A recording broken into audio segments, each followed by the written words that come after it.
George, you and I cool? Come on.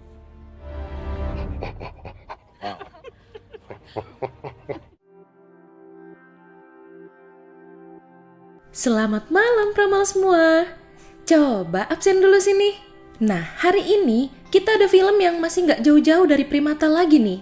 Kali ini giliran kisah dari gorila albino yang cerdas. Judul filmnya Rampage. Oh iya, buat yang mau nonton kisah monyet cerdas lainnya, kita ada series film Planet Apes ya. Linknya ada di atas, bisa langsung klik aja. Atau di playlist kita juga ada kok. Di film ini ada aktor terkenalnya. Pasti pada tahu deh. Yaps, ada Dwayne Johnson. Di sini dia meranin jadi ahli primata namanya Davis Okoye. Film ini nyeritain tentang eksperimen manipulasi gen buat Project Rampage. Mereka mau bikin hewan bertumbuh lebih besar dari ukuran normalnya buat ngancurin kota. Hayo, kenapa coba tuh perusahaan bisa-bisanya bikin project kayak gitu? Nah, sebelum lanjut ke alur cerita lengkapnya, boleh dong klik tombol subscribe-nya dulu. Gratis kok. Kalau udah, yuk langsung aja kita ke alur ceritanya. Di pembukaan film, kita lihat ada yang gak beres nih ya di stasiun luar angkasa yang disebut Athena 1 itu. Jadi, Athena 1 itu milik perusahaan manipulasi gen, namanya Energen. Di sana lagi eksperimen manipulasi gen tikus. Tapi, di scene ini kita dikasih tahu kalau semua awak kapal udah tewas. Sisa satu dokter nih, yang namanya Dr. Carrie Atkins. Ternyata penelitiannya gagal. Tikusnya udah bermutasi jadi nambah gede berkali-kali lipat dalam waktu singkat. Dia diperintah sama CEO Energen, Claire Wayden, buat ngambil tabung yang isinya patogen, atau hasil penelitiannya lah ya.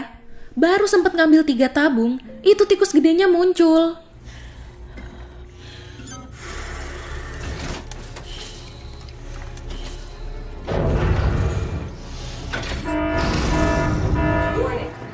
Dia langsung buru-buru kabur, naik ke kapsul evakuasi buat balik ke bumi. Sayangnya, pas mau masuk ke bumi, kapsul evakuasinya itu meledak. Dr. Atkins tewas. Puing-puingnya juga berserakan.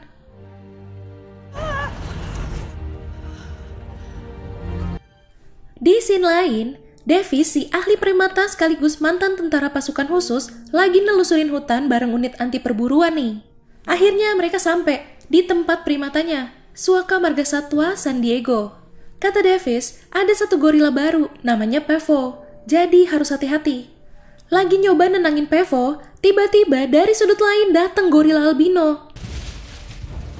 Davis? Jangan bergerak, kata Davis.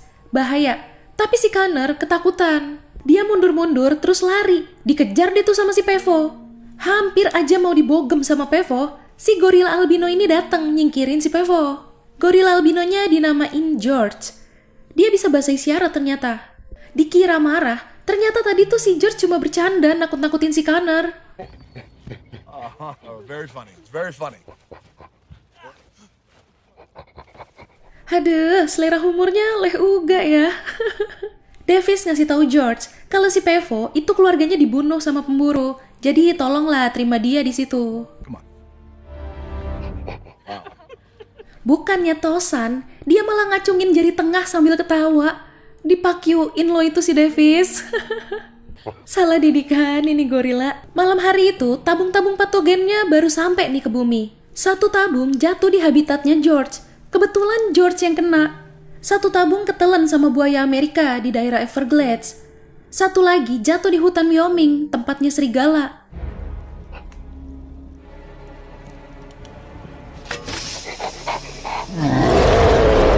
Besok paginya, Davis kaget banget dapat kabar kalau si George ngebunuh satu beruang coklat. Hewan darat terkuat loh itu. Davis nyoba ngomong sama George, nanya apa yang terjadi. Kenapa bisa sampai nyerang grizzly si beruang? Nah, si George minta maaf tuh ya. Dia juga kayak gak sadar berarti pas nyerangnya. Yang bikin Davis kaget lagi, pas si George keluar dari tempat itu, George udah lebih gede dari sebelumnya. George. Connor manggil mereka ke tempat gorila. Dia nemuin tabung itu di sana. Scene pindah ke Energen nih. Ada Brett Wayden sama Claire Wayden. Ini saudara kayaknya ya, namanya sama soalnya. Brett kesel ngerasa proyeknya gagal, tapi Claire bilang justru itu berhasil. Karena dia kira tabungnya tuh mendarat aman, jadi tinggal diambil aja. Claire nyuruh Burke dari tim Aras buat ngambil tabung-tabungnya. Nah, tim Aura sampai nih di Wyoming. Claire minta bawain serigalanya setelah tahu serigala-serigala di situ udah keinfeksi patogen. Ini keluar nih hasil tesnya George. Ternyata hasilnya nggak bagus. Di darahnya ada dosis hormon pertumbuhan yang mematikan katanya. Davis masih nggak bisa terima. Si Nelson nyoba nyadarin Davis. Kalau George yang ini nih udah kayak bukan George yang mereka kenal. Jadi lebih beringas. Gonna figure this out, George. I promise. Abis itu ada dokter yang nyamperin Davis nih. Namanya Kate Caldwell. Ahli genetika di perusahaan Energen.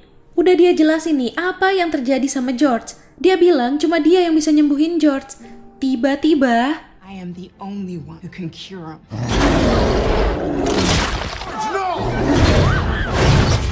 Not gonna hold.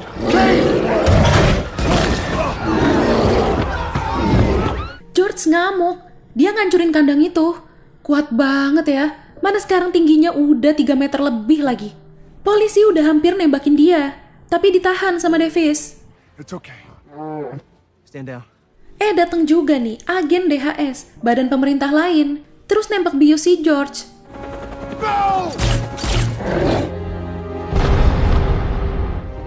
Di scene lain, tim Auras juga berhasil ngelumpuhin Rampage serigalanya. Tapi pas lagi dicari mau dibawa, itu Rampage serigalanya nggak ada. Tahu-tahu muncul, mereka semua diserang. Ukuran normal aja serem ya, apalagi ini gede banget. Everything's spooky. Come on, get it! Garcia, get me out of here. Bahkan itu yang di helikopter nyoba bantu nembakin, malah ditomprok sampai jatuh helikopternya.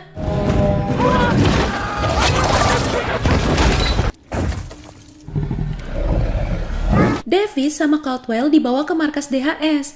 Di sana ketemu sama Harvey Russell. Mereka semua naik ke pesawat buat bawa George ke suatu tempat. Davis nyadarin satu hal lagi.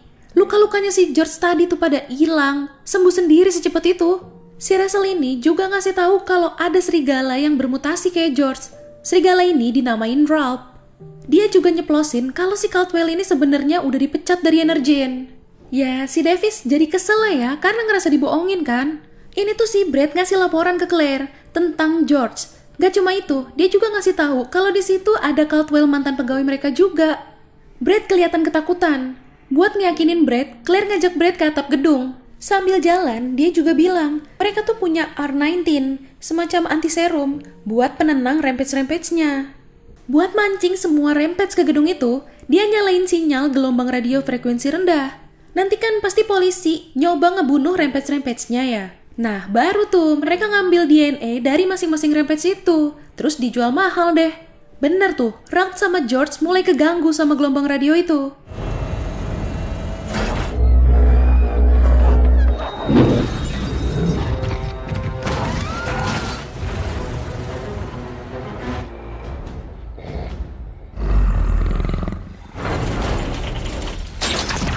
Si George ngamuk di pesawat. Semua tewas kecuali Davis, Caldwell, sama si Russell yang lagi pingsan. Sebelum pesawatnya jatuh, mereka semua terjun duluan. George jatuh bareng pesawat.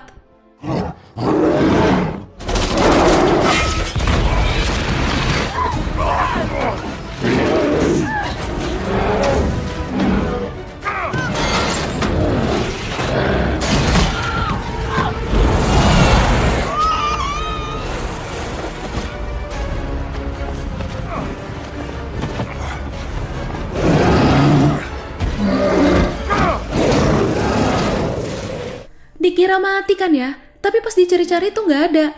George berhasil kabur. Sambil nunggu si Russell minta bantuan, David sempat nyeritain asal-usulnya George. Induknya George disiksa sampai mati sama pemburu pas si George masih kecil. Kesian banget itu dia, ketakutan, nyelip di semak-semak gitu. Jahat ya emang manusia. Makanya Davis nyelamatin dia. Terutama karena George ini albino, jadi pasti bakal dijual mahal. Akhirnya, Caldwell juga cerita tentang dirinya. Dia itu dokter bener ya. Dia awalnya eksperimen gen itu tuh tujuannya buat bikin obat. Tapi si Claire tuh selalu ngambil diem-diem buat ngembangin project Rampage-nya. Oke, mereka sampai nih di pangkalan angkatan udara. Ternyata mereka juga lagi nyiapin anggota buat ngancurin Rampage. Kelihatan si George sama Ralph lari barengan mau nyamperin asal gelombang radio itu. Udah dijelasin sama Caldwell, tetap aja nggak percaya nih si kolonelnya. Dia malah nyuruh anak buahnya buat nahan Davis sama Caldwell sampai FBI datang. Nggak semudah itu. Mereka punya rencana kabur, pakai helikopter medis. Pastikan gak ada yang jaga tuh, kata si Caldwell. Udah mau naik, tiba-tiba si Russell nongol. Kirain mau nyegah mereka, taunya malah ngebantu. Dia bawain kunci helikopternya sama handphone juga. Baik juga ya dia. Utang budi kali ya, tadi dia kan udah ditolong. Ini si kolonel udah so bangga nih. Dikira pasukannya berhasil ngelumpuhin Ralph sama George pakai ledakan. Ternyata semua anggota pasukannya yang di situ tuh tewas, diserang sama Ralph.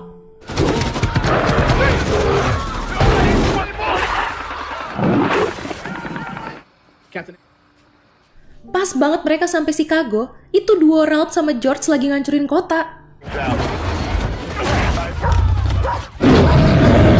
Ditambah lagi, dateng nih yang dari air. Ternyata itu buaya. Katanya dinamain Lizzie. Something big in the river.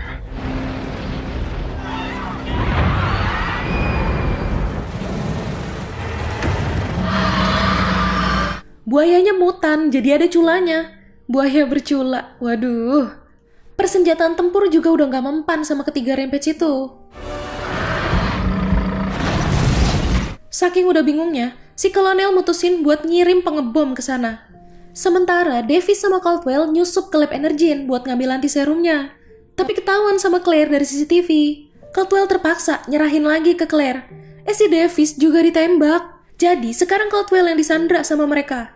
Lagi disuruh naik ke helikopter. Tiba-tiba itu si George muncul di belakang mereka. Udah hampir kejatuhan helikopter, datang nih si Davis. Dia masih hidup. Davis ngajak balik ke lab buat ngambil anti serumnya. Ternyata si Caldwell ngumpetin satu. Sekarang mereka harus ngasih anti serum itu ke George. Kalau George sadar, jadi bisa bantu ngelawan dua rampage lainnya. Pas banget nih, Claire dateng sosok ngancem gitu. Davis teriak manggil nama George. Nah, si Caldwell masukin anti serum itu ke tasnya Claire. George! Feeding the monster to the gorilla.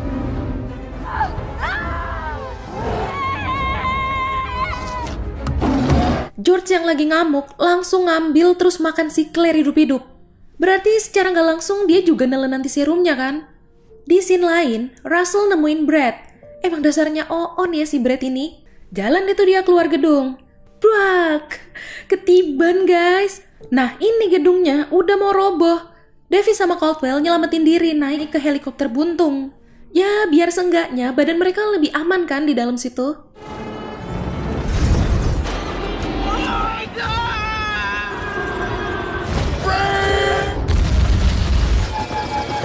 Oh iya, ternyata masih banyak orang yang selamat loh. Kalau sampai jadi kota itu dibom, gimana coba? Gak lama, George sadar tepat di depan mereka. Tapi kali ini, ekspresi mukanya udah ekspresi George yang dulu. George yang lawak. Dua rampage lainnya juga sadar tuh, harus gerak cepat. Si Caldwell disuruh temuin Russell buat minta ke pangkalan udara buat batalin misi pengebomannya. Davis sama George yang bakal kerjasama ngelawan Ralph sama Lizzie. That's right. Let's kick some ass.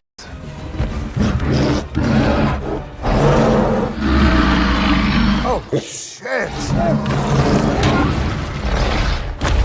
Ini sekarang lagi dipancing sama Davis nih. Biar pas si Ralph nyerang dia, diadu sekalian sama Lizzie. Dicaplok itu kepalanya si Ralph sampai putus.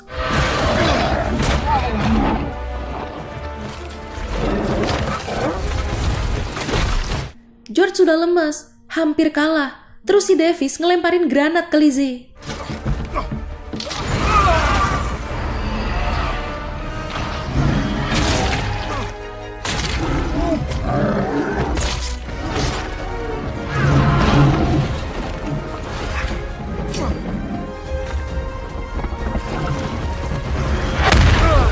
Tapi nggak mati dong itu.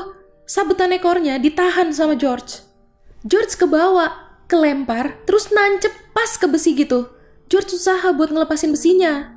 Davis nyoba ngalihin perhatiannya si Lizzie. Ditembakin tuh si Lizzie sampai pelurunya habis.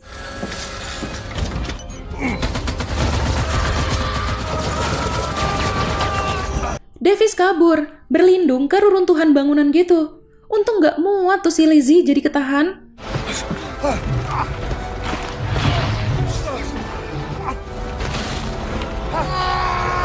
Dikit lagi Davis kegigit nih.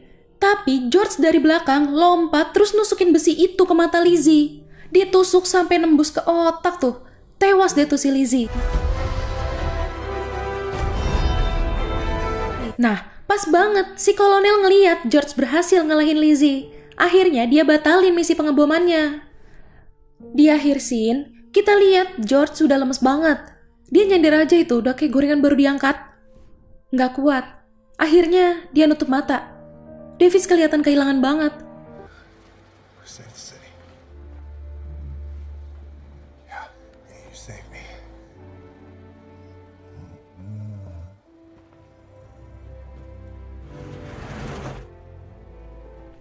Tapi, abis itu, tangannya George gerak lagi. Dia ngangkat tangannya. Terus, I just saw you open your eye. Son of a bitch. dia pakyuin lagi tuh si Davis sambil ketawa. Asli ngeledek banget ini gorila ya. Dia juga ngeledek si Davis yang udah mau nangis kehilangan dia. Aduh. Ini dia juga kepo loh, nanyain Caldwell tuh siapa. Dikira Caldwell tuh pacarnya Davis. Abis udah, diledekin lagi deh tuh si Davis. No, come on. Kate, I'm so sorry. George, stop. Ya, itu tadi alur cerita dari film Rampage. Makin banyak pengetahuan, makin canggih teknologi, makin bahaya ya kalau dimanfaatin sama orang-orang yang gak tepat. Oh iya Pramal, jangan lupa follow Instagram kita ya, @radiomalam.id. Sampai jumpa di ulasan alur cerita selanjutnya. Selamat malam.